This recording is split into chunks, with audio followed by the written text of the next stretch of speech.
ሰላም ጤና ይስጥልኝ የኢትዮ አፕዴት 365 ቤተሰቦች፣ ዛሬ ዓለም በአንድ ትልቅ የታሪክ መስቀለኛ መንገድ ላይ ትገኛለች።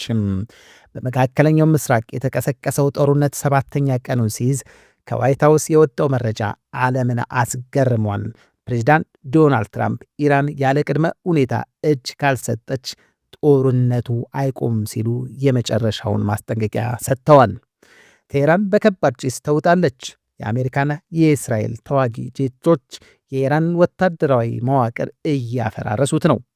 ዛሬ በዚህ ልዩ ዝግጅታችን ይህ ጦርነት ወዴት እየሄደ እንደሆነ፣ የነዳጅ ገበያው ስጋትና የዓለም አያላን አገራት በዚህ ጉዳይ ላይ ያላቸውን ተሳትፎ በጥልቀት እንመለከታለን።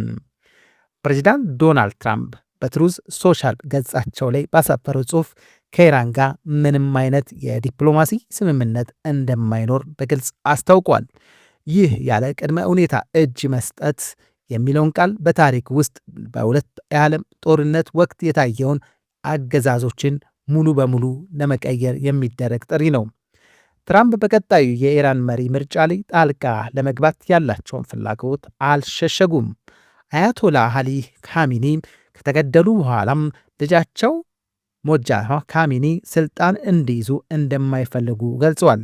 ትራምፕ የካሚኒ ልጅ ያንን ያህል ክብደት የለውም፣ የምንፈልገው ሰላም የሚያመጣ መሪ ነው ብለዋል። ይህ የሚያሳየውም አሜሪካ በቬንዙዌላ እንዳደረገች ሁሉም በኢራንም የመንግስት ለውጥ ለማምጣት ቆርጣ መነሳቷን ነው። በዚህ ክፍል ውስጥ ሞጃቤ ካሚን እነማን እንደሆኑና አሜሪካ ለምን እንደምትቃወማቸው በዝርዝር እንመለከታለን። የአሜሪካ መከላከያ ሚኒስትር ፔር ሃግሲን ገና መዋጋት መጀመሪያችን ነው ብለዋል።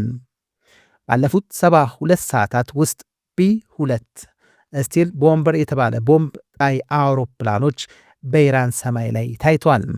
እነዚህ አውሮፕላኖች 900 ኪሎ ግራም የሚመዝኑ ቦምቦችን በመጣል የኢራንን ሚሳኤልን ማከመቻዎችን እያወደሙ ነው። በተለይ የእስራኤል ጦር ያከናወረው ዘመቻም አስገራሚ ነው። 50 ተዋጊ ጄቶች በመሳተፍ የኢራን ከፍተኛ ባለስልጣናትን ይጠለሉበታል ተብሎ የታሰበውን ከመሬት በታች የተገነባውን እጅግ ዘመናዊ ምሽግ ደምስሰዋል። ይህ ምሽግ ከቴህራን ጎዳናዎች ጋር የተሳሰረና ከአቶሚክ ጥቃት ጭምር እንደሚከላከል ይታመን ነበር። አሁን ግን የኢራን የድሮን አቅም በ83 በመቶም የሚሳኤል አቅሟ ደግሞ በ90 በመቶ መዳከሙን የአሜሪካ ማዕከላዊ እዝ አስታውቋል። የጂኦፖለቲካ ጨዋታና የነዳጁ ጦርነቱ በባሩድ ብቻ ሳይሆን በገንዘብም ነው። ኢራን የሆርሙዝ ሰርጥን በመዝጋቷም የዓለም የነዳጅ ዋጋ በእጅጉ ንሯል።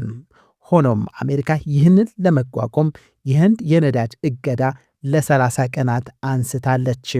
ይህ የሆነው ህንድ ከሩሲያ ነዳጅ እንድትገዛና የዓለም ገበያ እንዲረጋጋ ለማድረግ ነው። በዚህ መሃል ሩሲያ ለኔ ነዳጅ ያለውን ፍላጎት ጨምሯል ስትል በደስታ እየገለጸች ነው። ቻይና በበኩሏ የራሷ የነዳጅ መርከቦች እንዳይመቱ ከቴህራን ጋር ድርድር ላይ መሆኗን ተሰምቷል።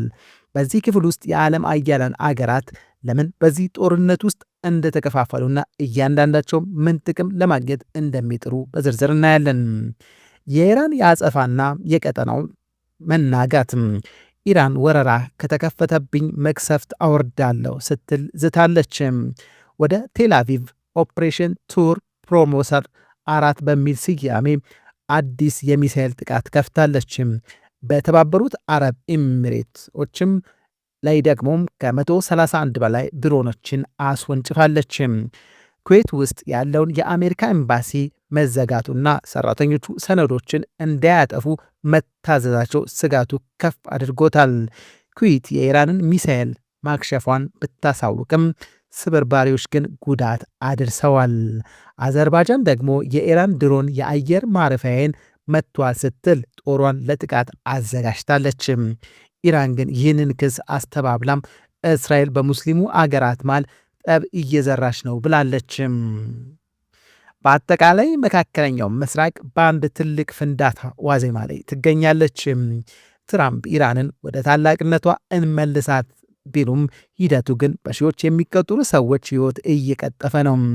የዓለም ሰላም ዕጣ ፈንታ በቀጣዮች ጥቂት ቀናት በሚወስዱ እርምጃዎች ላይ የተመሰረተ ነው። እኛም ኢትዮ አፕዴት 365 መረጃዎችን በንቃት እየተከታተልን እናቀርባለን። እናንተስ የትራምፕ ያለ ቅድመ ሁኔታ እጅ መስጠት ጥሪ ምን ውጤት ያመጣል ትላላችሁ? ጦርነቱስ ወደ ዓለም አቀፍ ግጭት ያመራ ይሆን? ሐሳባችሁን በኮመንት አጋሩን። ለዛሬ የነበረን መረጃ ይህንን ይመስላል። እስከ መጨረሻው ስለተከታተላችሁን ከልብ እናመሰግናለን። መረጃው ለሌሎች እንዲደርስ ቪዲዮውን ላይክ፣ ሼር ማድረጋችሁን አትርሱ። ለቻናላችን አዲስ የሆናችሁ ደግሞ ሰብስክራይብ በማድረግ የደወል ምልክቷን በመጫን ቤተሰብ ይሁኑ። በሌላ ወቅታዊ መረጃ ውስጥ እስከምንገናኝ ድረስ ሰላም ቆዩንን። እናመሰግናለን።